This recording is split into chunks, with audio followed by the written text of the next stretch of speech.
Exercise 36. You will hear someone talking about the sport of elephant polo. For questions 9 to 18, complete the sentences. You now have 45 seconds to look at part 2.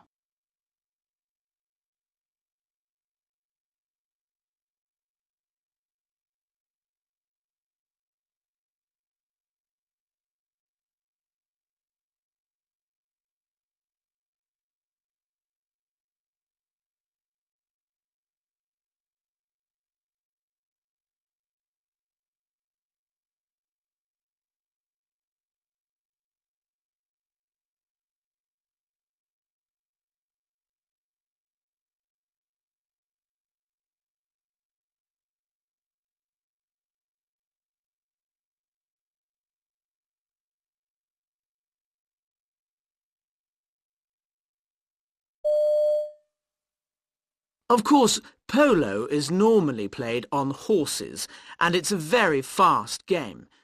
Well, we don't claim that elephant polo is the fastest game in the world, but we always maintain it's the biggest. The elephants do actually enjoy polo, definitely. It's a lot of fun for them because they're social animals, and a polo tournament is a week when dozens of elephants meet up, many from the same family, like a reunion. And, of course, they get fed extremely well, better than in their normal life. They use up a lot of energy and get through masses of sugarcane, especially at half-time. The players sit on elephants and hit a white wooden ball using a long bamboo stick that has a polo mallet head on the end of it. The pitch is about 3/4 the length of a football pitch, and the goals are the same width as football goals. There's a basic saddle and the players are strapped onto the elephants. We've never had a serious accident. A mahout, an elephant handler, sits behind each player and guides the elephant. Sometimes the mahouts have their own games, guiding the elephant and hitting the ball as well. That takes incredible skill. During a game, if the ball hits an elephant, that's fine. Their legs are quite thick and they do get in the way. Quite often they will kick the ball so that they can run after it. They're not allowed to pick up the ball with their trunks, though they sometimes try. That would be a free hit to the other side. There are 4 elephants per team in a tournament, plus the referee's elephant. That's 9 on the pitch at any one time. We usually have 16 animals available on any given day in 4 teams. There are 2 halves, called chukkers, in a game of elephant polo, the same as in normal polo. We played 10 minutes of actual play. Whenever the whistle blows, the clock stops. A novice team might score 1 or 2 goals, if they're lucky, while an advanced team might score about 10. The polo rules are that a man can only hold the stick with his right arm, even if he is left-handed. Women can use both hands. Using the stick is hard work because it's long and the head is heavy. By the end of the game, your arm will be aching, but it's an easy game to pick up with a little practice. During the game, you chase after the ball on your elephant, going quite quickly, and you can easily miss it, though the elephant will often help you out with his foot. The elephants usually supply the entertainment. They might decide to lie down across the goal for fun, but that's an absolute no-no. Ultimately, it's about elephants charging up and down the pitch, scoring great goals themselves and having a lot of fun. If the elephants didn't enjoy it, or if there was any form of misbehaving, they would be removed from the game. Sent off, if you like. It's not worth risking an elephant with an attitude problem. You get all sorts. You get big elephants that are a bit older and wiser, and we use a lot of small ones that can be exceptionally quick. We try to remove what you might call the elephant factor by swapping elephants and mahouts with the other team at half-time. If you've got elephants that don't normally live together, there could be some tension. The sport always uses Indian elephants. The problem with African ones is that their ears get in the way, and they're much taller.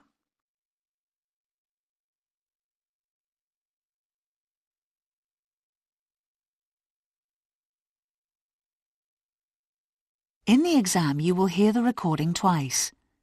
To listen again now, go to the beginning of the track. Exercise 37. You will hear a radio interview about indoor skydiving. For questions 9 to 18, complete the sentences. You now have 45 seconds to look at part 2.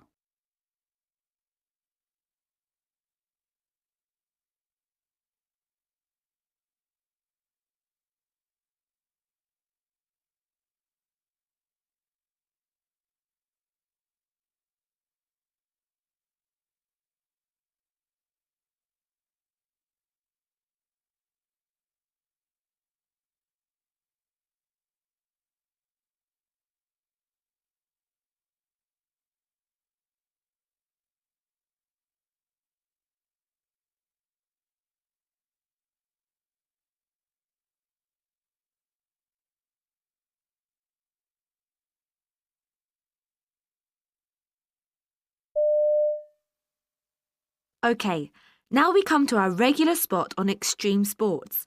And this week, our fearless reporter, Tom Walker, has been trying out something called indoor skydiving. And he's with me now. Tom, what's this all about? Well, it's the same as skydiving.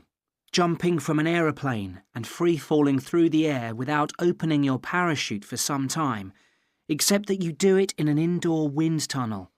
And there's no plane and no parachute, and so I was told, no danger.